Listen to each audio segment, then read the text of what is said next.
Salut les loulous, bienvenue chez moi. Aujourd'hui, présentation d'une petite bête. Petite, pas vraiment, un peu spéciale. Allez, à tout de suite. Et voilà, aujourd'hui, je vous présente un nouveau petit loulou qui est rentré chez moi. Donc, je vais vous le présenter et je vous explique tout ça. Je vous présente donc mon phasme. Alors, c'est un phasme tiare, ou on peut l'appeler aussi le phasme scorpion. Elle est pas si petite que ça. J'avoue, je vous ai un peu menti, je vous ai dit que c'était une petite bête. Je m'en excuse d'avance. Elle est pas grosse, elle est pas petite. Elle est même très grosse. Alors, les phasmes tiares sont quand même un peu agressifs à l'âge adulte. Donc, souvent, ils essayent de nous piquer parce que, comme vous pouvez le voir, ils ont des pics partout sur le corps. Enfin, les femelles. Moi, j'ai pas de mâle, en tout j'ai 4 femelles. La différence en fait, c'est que le mâle n'a pas de pic sur l'abdomen et a des ailes à la dernière mue de sa vie. Donc voilà, moi j'ai que des femelles, j'ai pas, voilà. Elles ont des picots et je peux vous dire que ça se sent quand on les a sur les mains. Donc comme toutes les espèces, comme presque toutes les espèces de phasmes, elles mangent des feuilles, donc feuilles de chêne. Pour les phasmes tiares, en tout cas, feuilles de chêne, feuilles d'eucalyptus. On peut aussi leur donner des ronces.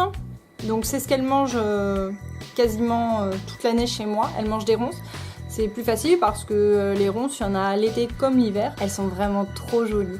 Je suis vraiment admirative de ce que peut faire la nature. Vous vous rendez compte de ce travail ?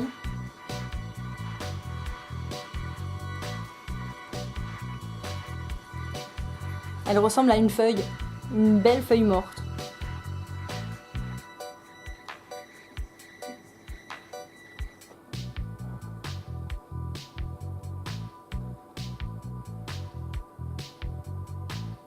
Alors pour leur maintien, elles sont dans un terrarium qui est quand même assez grand parce que j'en ai quand même 4. Donc vu que ça mange énormément, il me faut pas mal de feuilles de ronces.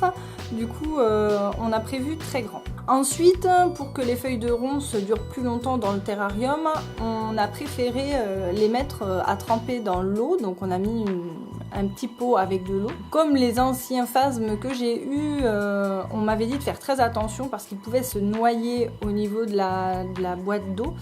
Vu qu'elles peuvent se noyer, on a quand même prévu le coup, c'est-à-dire qu'on a bouché avec du papier le haut de la boîte dans laquelle on a mis les branches pour pas qu'elles aillent se noyer dedans, ça serait vraiment trop bête. Bon, vu leur taille, franchement, c'est pas elles qui pourraient se noyer. Par contre, si on a des bébés, là, par contre, il faudra faire très attention parce que un bébé, ça ressemble à une très grosse fourmi. Donc là par contre il faudra vraiment que je fasse attention. Alors vous allez me dire des grosses fourmis, mais pourquoi elles ressemblent à des fourmis les bébés? Parce que je vous jure, ça ressemble à des fourmis. Dès que j'en ai, je vous montrerai. Ça sera un petit suivi sur mes phasmes tiares. Alors l'incubation des œufs est très longue. Si les femelles pondent par eux-mêmes, l'incubation peut durer jusqu'à 9 mois. Par contre, s'il y a un mâle, l'incubation varie entre 4 et 6 mois. Donc moi pour l'instant, comme j'ai pas de mâle, il faudra au moins compter 9 mois avant d'avoir des petits bébés. Pour son maintien, c'est pas très compliqué. Il faut les humidifier de temps en temps, mais pas trop souvent. Elles peuvent vivre dans une température de maison, donc une température ambiante, et mangent beaucoup. Mangent vraiment beaucoup. Et toujours à disposition des feuilles de ronces, d'eucalyptus ou de chêne, en fonction de ce que vous avez près de chez vous. J'adore cette espèce, elle est magnifique. Bon, petite question du jour en compagnie de notre amie qui... ah ben tiens d'ailleurs, avant ma question du jour, je vous propose de les nommer. Soit vous faites un petit nom de groupe, soit vous les nommez toutes les 4 différemment. Mais je pense que ça sera trop compliqué.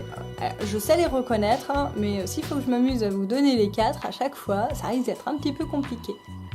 Allez, pour finir cette vidéo, j'aimerais vous poser une question. Quel métier vouliez-vous faire quand vous étiez jeune? Moi, je voulais être vétérinaire. Bon, je travaille avec des enfants dans une école. C'est pas vraiment pareil. Et toi, tu voulais faire quoi? Et voilà, la vidéo est terminée. J'espère qu'elle vous aura plu. N'hésitez pas à me suivre sur Instagram car je mets régulièrement des posts de tous mes animaux, que ce soit chien, chat, gecko, serpent, méphasme, etc. Donc vous pourrez les suivre tous les jours. En tout cas, je vous souhaite un très bon dimanche et je vous dis à la prochaine. Bisous bisous. C'est nul ce que tu fais.